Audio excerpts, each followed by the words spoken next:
Welcome to the Rogue Startups Podcast, where two startup founders are sharing lessons learned and pitfalls to avoid in their online businesses. And now, here's Dave and Craig. Hello, welcome back to another episode of Rogue Startups. This week, I sat down with Kevin McArdle from Sureswift Capital. Kevin and I ran into each other again at MicroConf Europe in Dubrovnik, Croatia this past fall. At this point, it seems like another world away to go to a conference and travel and everything like that. But Kevin and I chatted then and really got a whole group of people together really easily and kind of quickly talking about implementing EOS, the Enrepreneurs Operating System, a popular kind of framework for how to run your business that was kind of showcased in Gino Wickman's book, Traction. Kevin and the team at Sureswift Capital have been implementing EOS in their business and have seen a lot of really great improvements. We, as I described in this episode, we've been doing like a Diet Coke version of this, like the light version of EOS, for about 6 months at Castos and at Podcast Motor, and have seen a lot of improvements in just kind of how we work and how we communicate, everybody get on the same page, and ultimately like to our top and bottom line. And I think Kevin is seeing even more of that. So wanted to, after our discussion in Croatia, I wanted to get him on the podcast to talk about what they're seeing that's working as a remote team and a software team.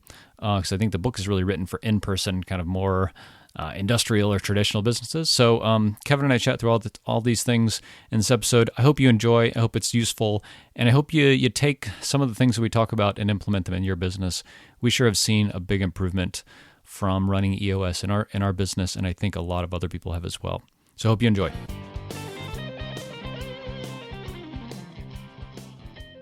Kind of going to the management of the team aspect of things, we're going to talk a lot about the Enrepreneurs Operating System today, and I think that's really the whole reason that Kevin and I wanted to hop on a call. We were chatting at MicroConf Europe about how we did this, and you said that it's really changed a lot of your business.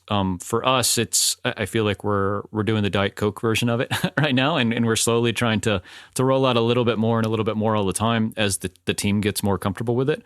But just specifically to coronavirus, we're, and like this time we're living in, we are. I am very happy that we've started down this path to have accountability and transparency across the team.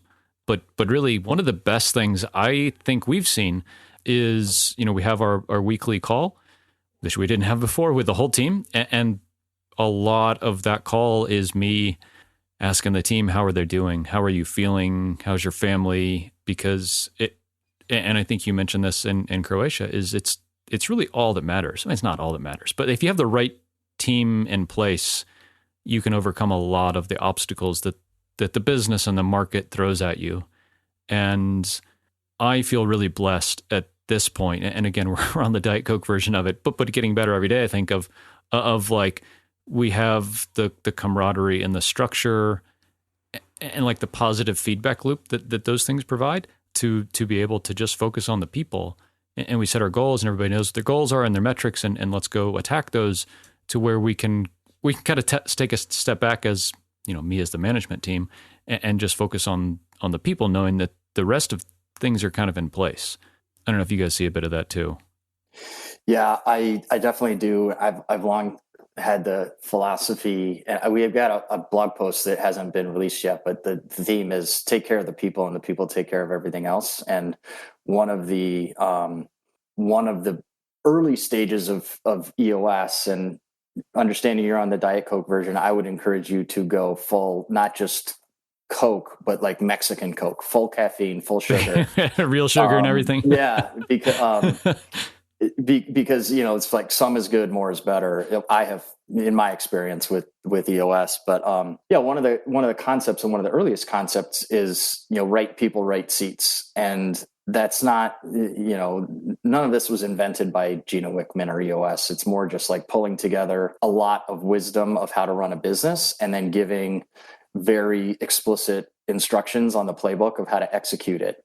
And so, other people would phrase it, get the right people on the bus, and then make sure they're in the right seat on that bus to move you forward. But yeah, to your point, I feel very fortunate that we're now a little over a year into the process, and we have had to make some hard calls. And, some people that were with us a year and a half ago aren't now, because we, through the, detailed process of EOS, realized they're not right for our core values and our culture.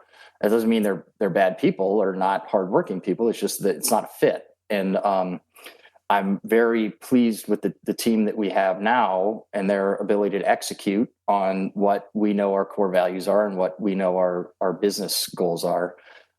Could we have survived this and thrived in an uncertain time without EOS? Sure. Yes. Our business was successful before we started implementing EOS, but I find, like you're saying, it just makes a lot of things easier in or out of a crisis.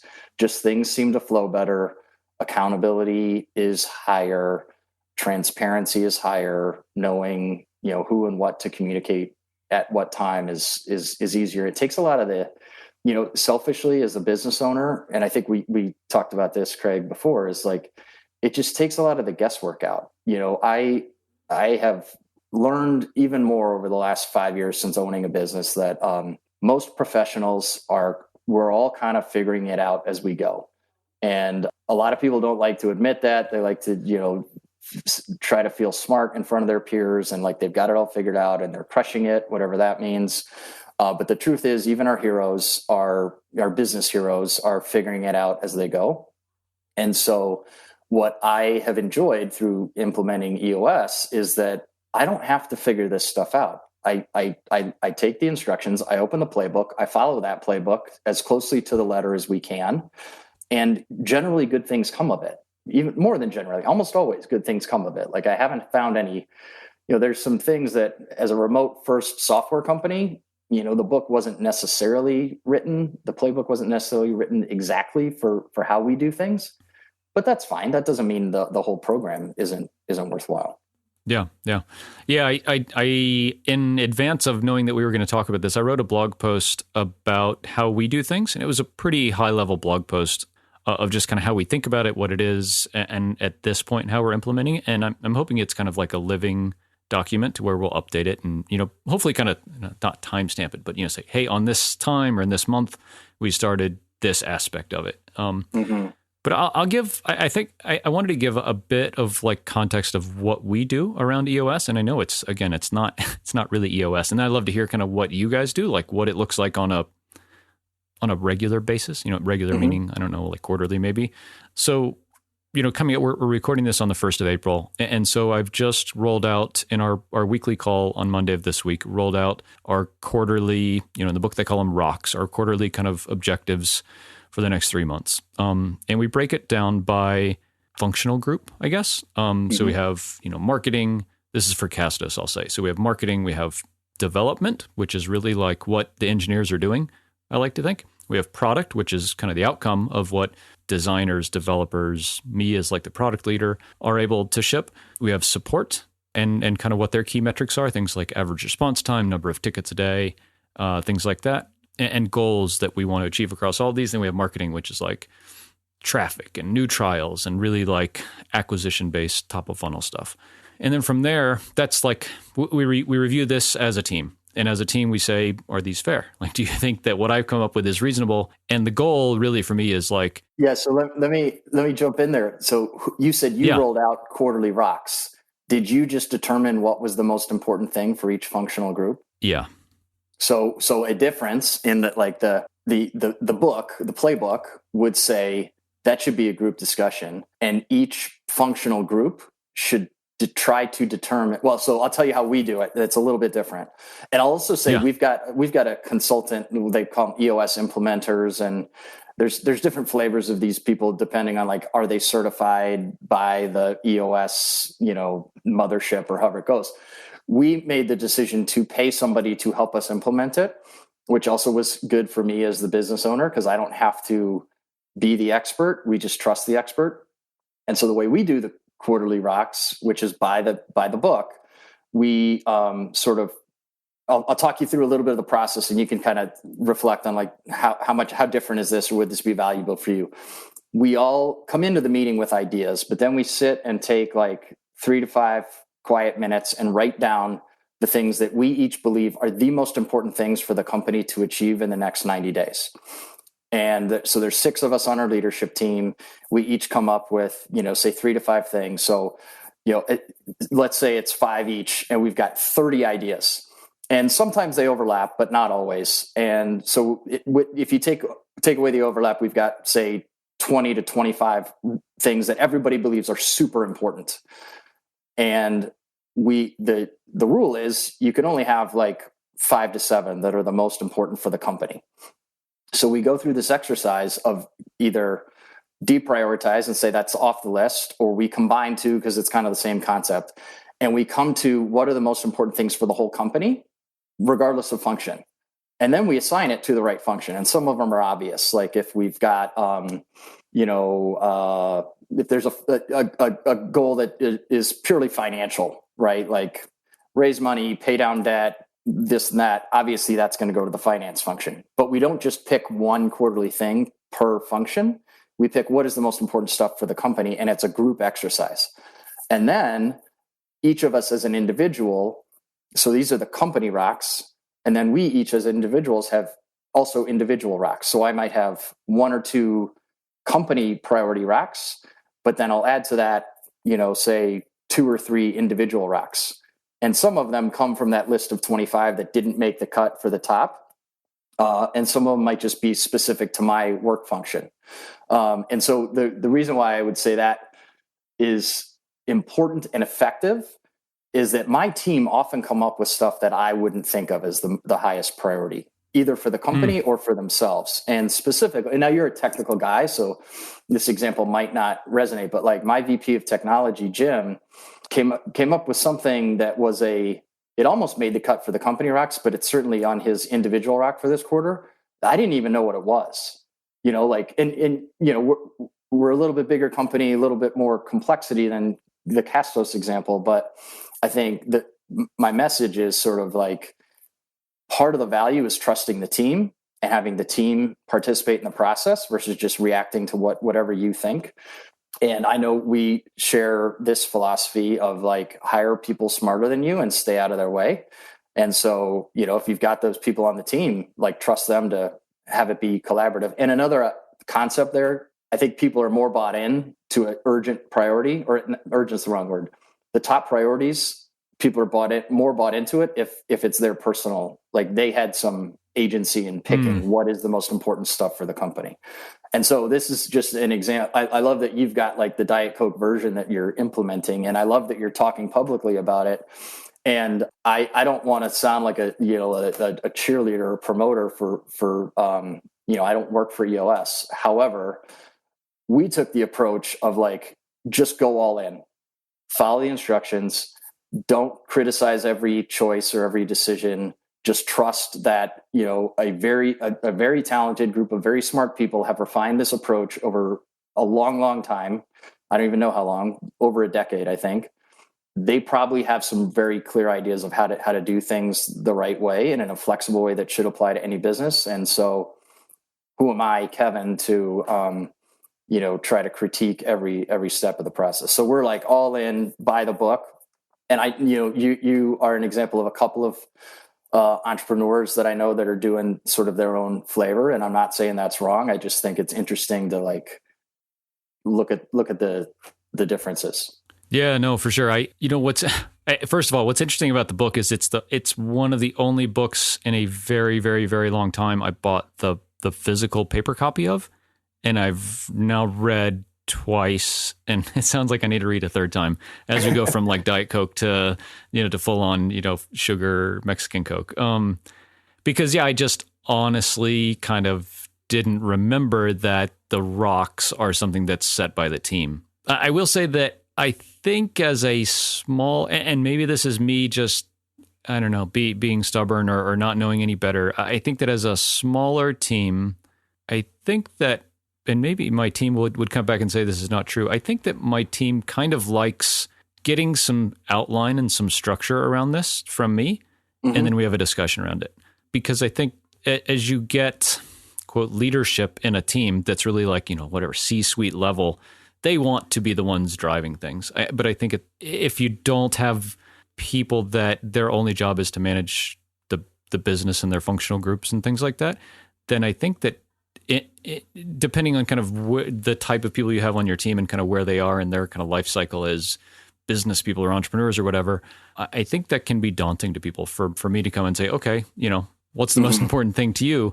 And, a marketing person or a developer might just say, I don't know, showing up to work and making it happen. That's what we pay you for, Craig. You're supposed to help. No, that's true. And I think nobody knows your business better than you. Nobody knows your team better than you.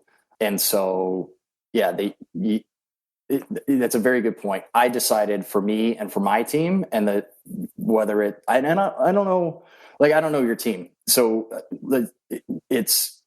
we needed a group that I'll just say it was the right fit for us. And so it's a very good point. Like, you're doing what you believe is the right fit for you, and it probably is the right fit for you. And so the biggest thing for me in terms of like hiring somebody to help was that I didn't have to remember what, chapter 4 of the book says of how to run XYZ meeting. And we were, fortunate that we had the cash to spend on that. Not that they're super expensive, but it's an expense. So yeah, I think it's great that you are implementing it in the way that fits what you need. And that'll change over time. Yeah. Yeah. And it already is. It's really cool.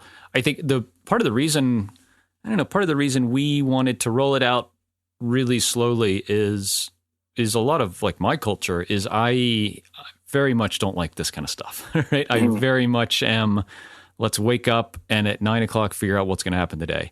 Mm-hmm. And a lot of people on our team are not like that. And that's really where all of this started is, one of the people on our team came to me and said, hey, should we like talk as a team every once in a while? I'm like, oh, yeah, I guess. Yeah. And it's kind of gone from like, we had a weekly call to like, I read EOS, and now we have like that call actually like really means something and setting quarterly goals or rocks. And then like the monthly check-ins and then the weekly meetings and all these kind of things, all of them lead back up to those quarterly goals. And then there's like 1 year, 3 year, and 10-year vision that all of this leads to. And I think that's kind of the big picture. And I guess I'll give some solace, and maybe this is me making myself feel better, of like for smaller teams, maybe, and maybe this is why I think this works for me, is we're a small team. We're 5 full-time people where the founder is the product and kind of company vision, and maybe is the only one with that kind of product and company vision. Me being a little more, I'll say, directive in like setting those quarterly goals works. Because I'll say I am not ready for someone else to set, one of the 3 things that are going to be the most important thing for the whole organization for us. Yeah. Well, let me clarify. So it is a collaborative team effort, but in EOS, there is, a hierarchy. You've got the visionary and integrator, and you're probably both on your team. And then you've got the functional groups underneath that. I am both for the people that know the process or read the book, I am both visionary and integrator at Sureswift. I decide, like, if there's, inconsistency of what people believe are the most important priorities, I make the final decision. So it's not like we come up with priorities that I don't believe in, but and I think the biggest, as you sort of roll this out, as you're saying, or implement more or do more, the point is like, are you getting the results that you want? And if you are getting the results that you want, then like thumbs up, keep doing what you're doing. And that was what sort of tipped the scales for me. Why we started down this path was that we weren't getting the results that I wanted. Even if we maybe had the right financial success, it was just like, felt like such a slog to get there. And our team communication was challenging. I knew we had people that were, not pulling their own weight. And this, to me, like, just to be totally honest and transparent, it was like a sort of a quick get out of jail free card for me to not have to do all the hard work to figure it out. I mean, it is hard work, but like having somebody just give me the instruction manual felt like an easier path than me sort of figuring it out on my own. And it was kind of weird. Like you mentioned that conversation in Europe. I was surprised at how many people sort of almost like came out of the woodwork, and what started as like a small conversation between you and me and one other woman, like all of a sudden there were 8 people around a circle sort of like talking about either had they started or they were considering and this and that. And it was just a pleasant surprise that, a lot of people are sort of going down this path, specifically in like the tech space and a lot of remote companies. And, I think of it as like, and this is I don't want to put this on you, Craig, or anybody else implementing EOS, but for me, it was sort of like, let me just check my ego at the door and, not try to pretend like I'm, Mr. Business and I've got all this stuff figured out. Like, it's okay for me to take somebody else's playbook on something as simple, like you said, about how to run a weekly meeting and, follow somebody else's script. And guess what? It's way better than any other weekly meeting I've ever participated in my entire career. So as I started seeing you first, it was like a little bit, I felt a little bit, I just like embarrassed. Like I need to, read this book and follow these instructions when I should know how to do this. I mean, I've been running my own business for a long time. I've been a effective corporate guy for even longer before that. So like, why do I need this instruction manual? But once I got over that inside my own head, I just realized like, it's just better. So like, why would I, if God forbid, if Sureswift goes up in smoke and I have to start another company, we're doing EOS from the start just because it makes so much sense and it just makes everything easier. I know. What did you think about that? Was there any sort of like ego for you or Yeah, for sure. I mean, I think a lot of what I don't blog that often. I'm trying to do more. And what we do on the podcast here is to try to share what we're learning because we definitely don't know. Like Dave and I have no idea about most of what we're doing and we're figuring it out as we go. For me, I think that like when we joined Tiny Seed and kind of the expectations on the business at Castos went up, in my mind at least. And I, Rob and Einar don't put any pressure on us really to perform, but I put a lot of myself, joining them and taking money and all this, like I need to perform and get a return for them at some point, was that like, I want to make the best of this opportunity.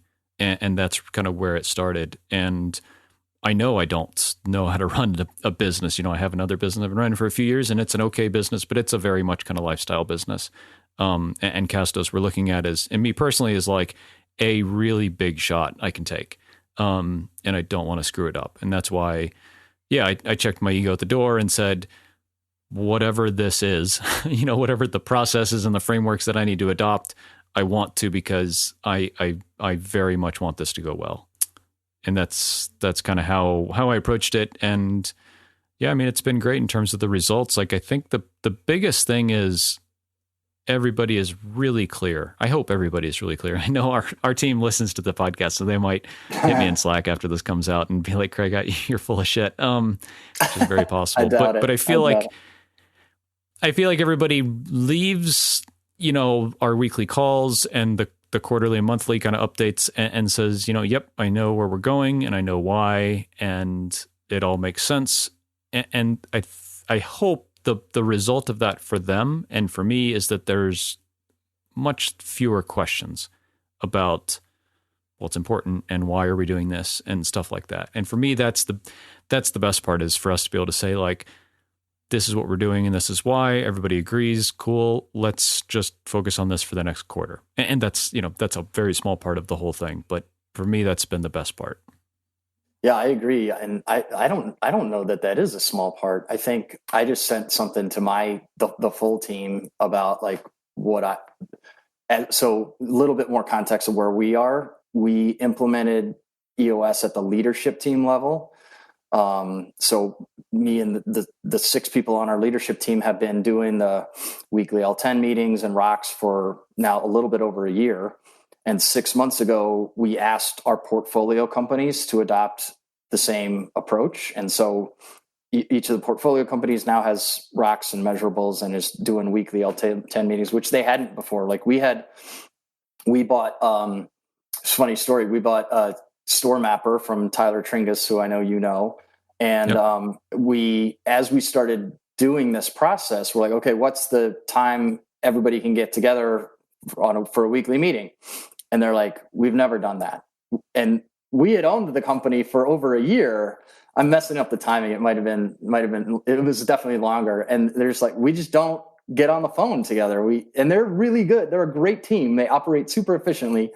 But it was different. And so what I just shared with the team because you provided that context because the portfolio companies are in the earliest stages of sort of figuring out this new rhythm. And I'm just sharing my experience with them. It's like, it's about efficiency and clarity. Efficiency of communication, even though we are remote first, I think we're very efficient. We don't have a whole bunch of meetings, but it's even more efficient with the weekly meeting and the script that you follow and everybody knowing what happens before and after. And clarity, as you pointed out, I think that's a huge thing. Just understanding what's important to the business, what is each person's role in delivering that, and then how are we going to measure progress along the way.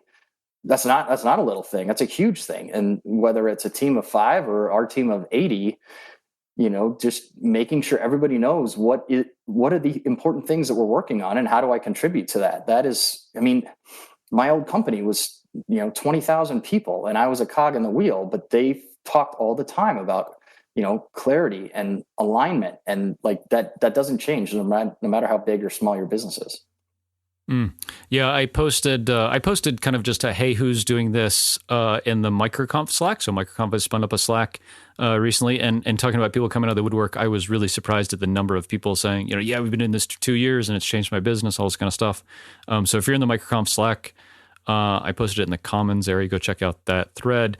And the question came up from a few people of like, hey, I'm just a solo founder, or I have, me and a couple contractors. Like, how do you implement this? And I think that for me, kind of slowly is the answer of, you might not need this, but as you grow, it becomes much, much more important. It was kind of the takeaway I had. And maybe that's kind of why we started it when we took on like 2 full-time people and we're a team of 5 is like, you need, that efficiency of communication because you and a developer don't need this really because most of it's in your head and they're kind of taking your direction. And like, I think that's less important. Yeah, I would say, obviously you don't want to overdo it, but even, thinking back to when I first started Sureswift and it was a company of 1 for a period of time, it wasn't necessarily EOS, but I do think it's good for even a, solo founder to write down, what are you trying to achieve and put a timestamp on it. Like, okay, in a year, here's where I want to be. And then break into, okay, where do I need to be in 90 days to get to where I'm trying to go in a year? And what are the important things to get me from A to B? And how do I measure, am I on the right path or am I not? And these are high level concepts that EOS makes very explicit of like how you do each of those things. So is that implementing EOS? Well, I don't know, but like, I do think it is important for people you're going to be more successful if you have a plan and measure against that plan. Plan the work and work the plan. And if founders are just sort of like, go do work and see what happens, then it could be successful. But I would argue you're going to be more successful and have more predictable success if you have more of a plan. And so that's like the concepts of EOS that I think are applicable to any size team, even a company of 1. I'd like to hear how you, on like a more fine-grained level, think about implementing EOS both for a remote team and for like a technology-first company. So like as you're getting into it with your portfolio companies and thinking about developers and some of these kind of functional groups that, EOS might not have had in mind. Does anything change for you with either remote or like different functional groups? Yeah, good. So let me tackle the remote thing first. A lot of, remote first creates some challenges like logistics and simple, trivial things like, having a team outing to a baseball game or a team happy hour just doesn't happen. So then on the less trivial stuff, like the script says you get your leadership team together once a quarter to talk through this stuff over the course of a day. And then every year you do an annual planning session that is a 2-day event. I made the decision and my team was on board that it was important enough that we get the team physically together, the leadership team, so the 6 of us, once a quarter. And that means we've got people coming from, two of us in Minneapolis, one in Pittsburgh, one in Kansas City, one in Boise, and one in Portugal. So it's a meaningful expense to get that group together for a solid day. So that's, something we deal with that other companies don't have to deal with. Now, we talked at the open about like, we're in a coronavirus world. We're going to do our next one remotely. And that's just because it's the right thing to do. But doing a virtual all day meeting is not fun. I can't imagine. No. And but we're going to make it work. So that's one of the remote aspects. And then I mentioned our portfolio companies are getting together for their weekly meetings too. We've got 80 people in 14 time zones. Just picking the time of day to do that call is more challenging than a company that's all co-located. And so that's like the remote concept. As far as how does it fit with a technology company? I think one of the good things about EOS is that it was sort of written to be business neutral. There are people that would argue, like fans of OKRs would say, "Oh, that's built for technology. That's better for technology." I don't know. I've never used it, but it certainly has a following in the tech space. But like there aren't any. So I told you we're all in. We're following the playbook as close to the letter as we can. We haven't found anything that doesn't work or can't be adapted for tech. I'm racking my brain to think. There's certain things like, you got to have weekly measurables to follow on that weekly meeting. And early days were like, well, certain things like it makes more sense in terms of a monthly reporting.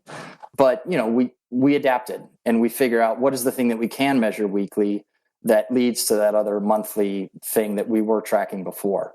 So I think our willingness to, at my insistence, because my team wasn't, I don't want to make it sound like everybody's on board from the start. There were definitely some skeptics on our leadership team that said it won't work because we're remote first. It won't work because we're a tech company, and it won't work because we run a portfolio. It's not one product, it's 30. And, lo and behold, it works. And so I don't know. What do you think about that? You mentioned developers specifically. Is your dev team having challenges sort of like adopting the frameworks? No, I think it's more. And again, this is where I think we're a little more like top down. And I hate to say that because I really, that's one of like, as far as us adopting and implementing this is one of the areas I want us to improve the most on is in the weekly meetings, instead of me coming up with the issues that we talk about, I want them to be coming up with the issues that they talk about. And we're getting there. But yeah, I do think developers are like specifically hard to like put a number on, it's not pull requests, right? Because every one of those is different. It's not, deploying this feature because some of our features are 3 days and some are 3 months. And so that's not right either.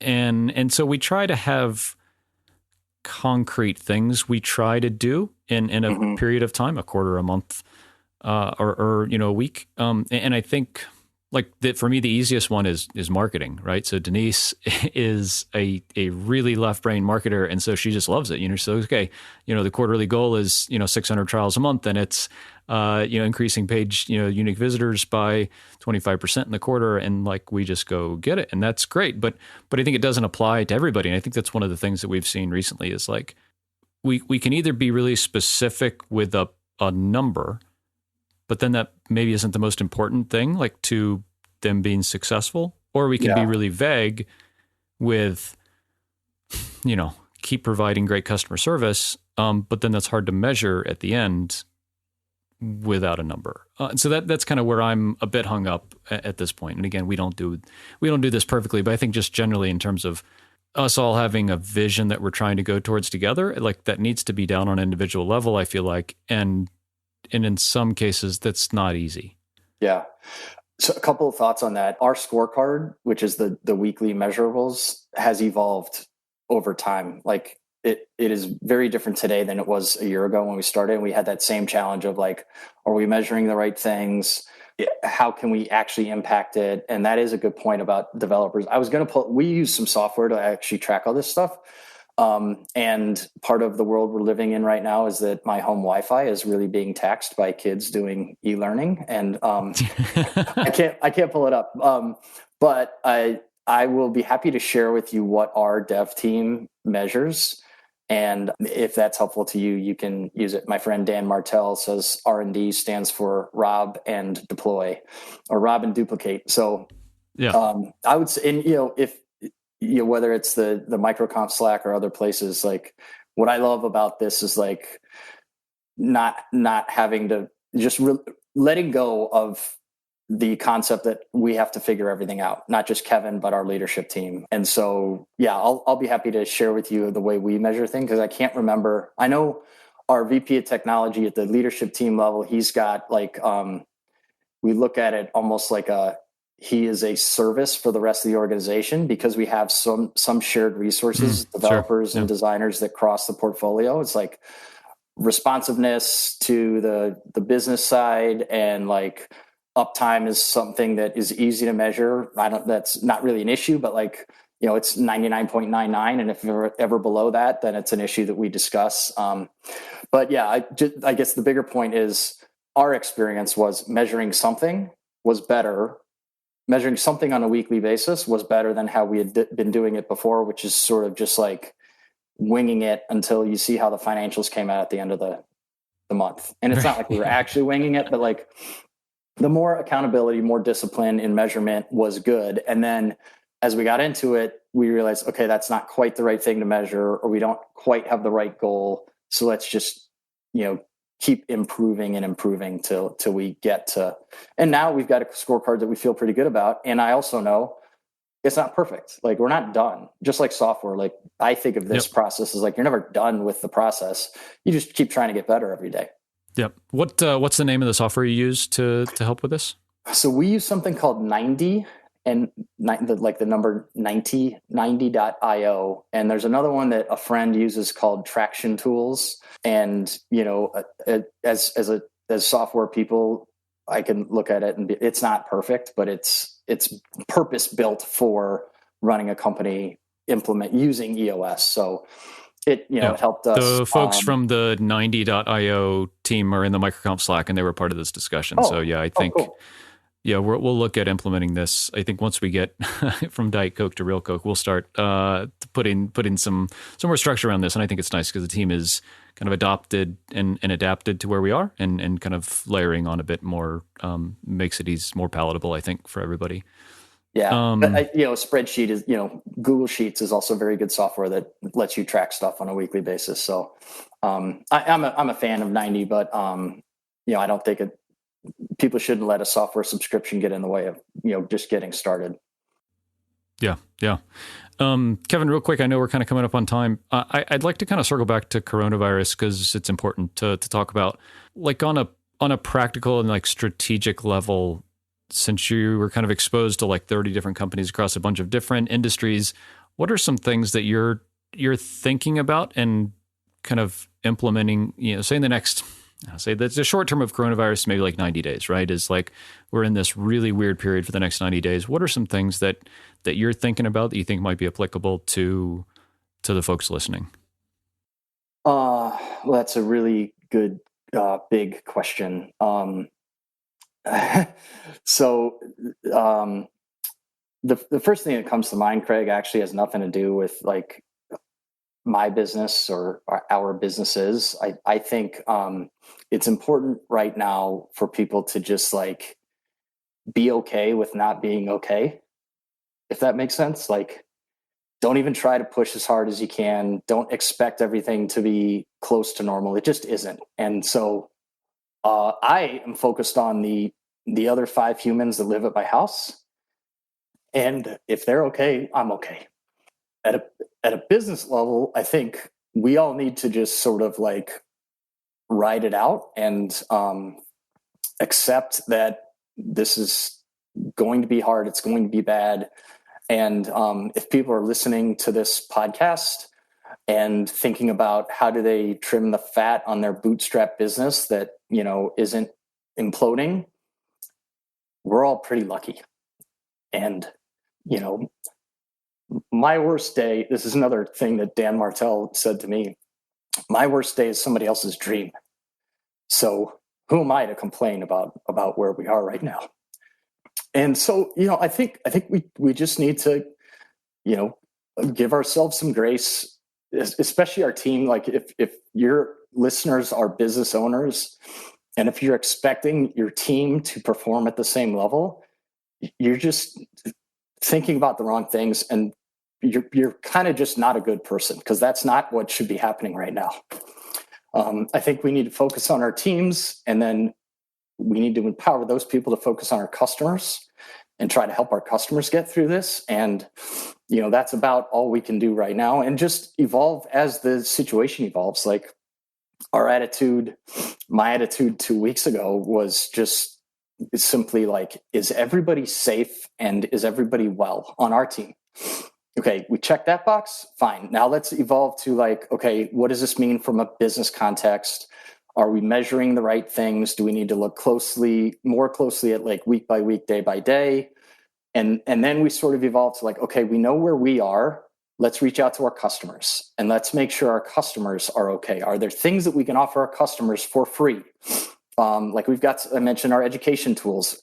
We opened up our, private YouTube channel. It's free to everybody now, because we thought that's something we could do to help our customers. And as things start to, this weird space that we're in starts to feel normal, then our attitude and our business should evolve with that. And so I think we, as business people, need to be ready and willing to adapt and evolve on a more frequent basis than is normally required.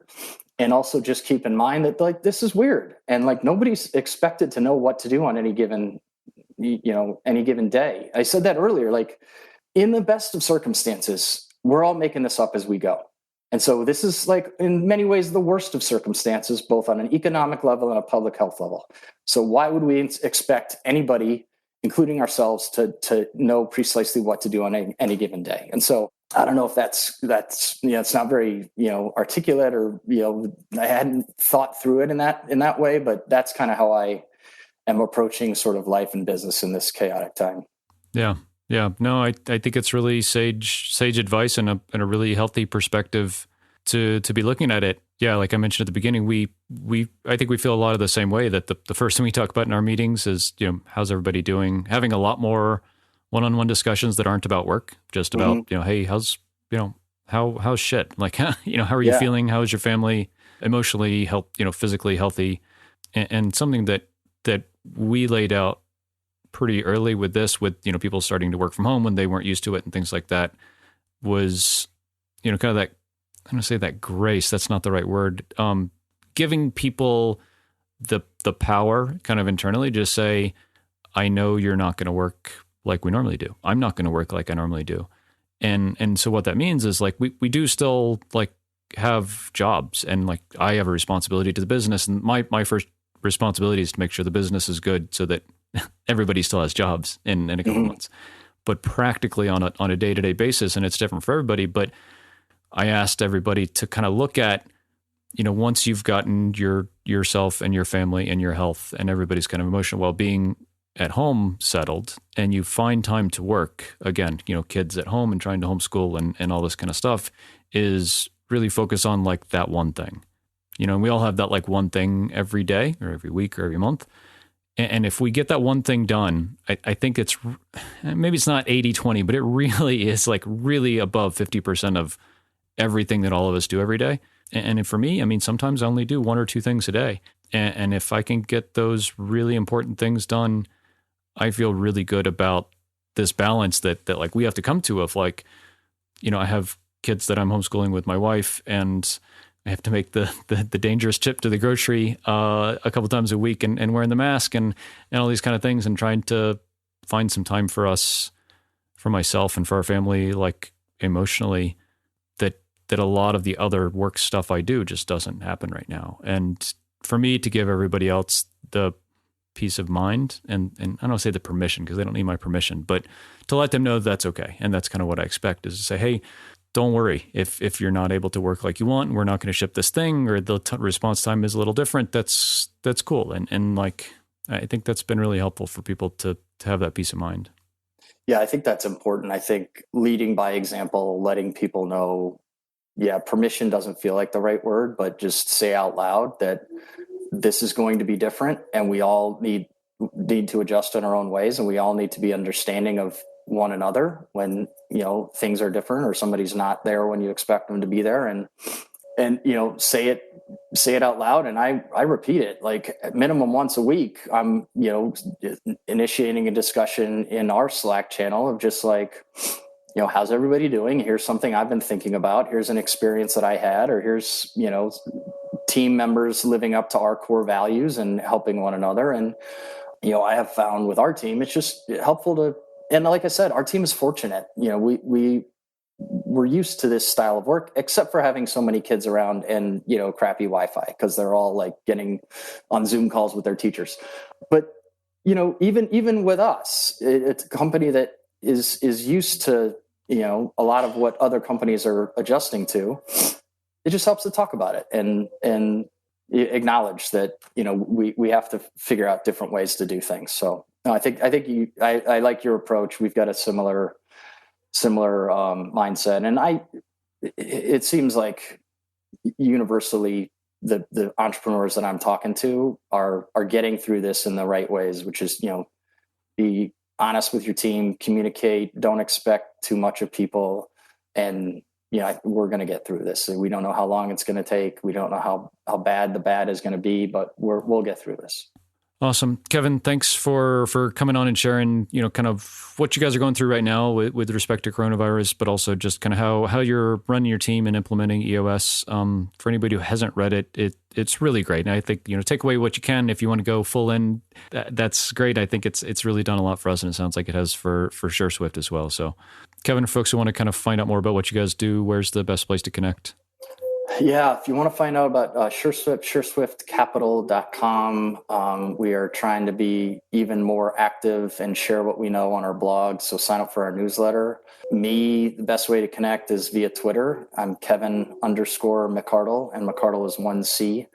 And one of my favorite parts of my job is connecting with entrepreneurs at any stage, any size company, whether it's, sharing ideas, advice, introductions. So happy to communicate with anybody of your listeners if I can be helpful. Thanks, Craig. Thanks for doing what you do. Thanks for listening to another episode of Rogue Startups. If you haven't already, head over to iTunes and leave a rating and review for the show. For show notes from each episode and a few extra resources to help you along your journey, head over to roguestartups.com to learn more.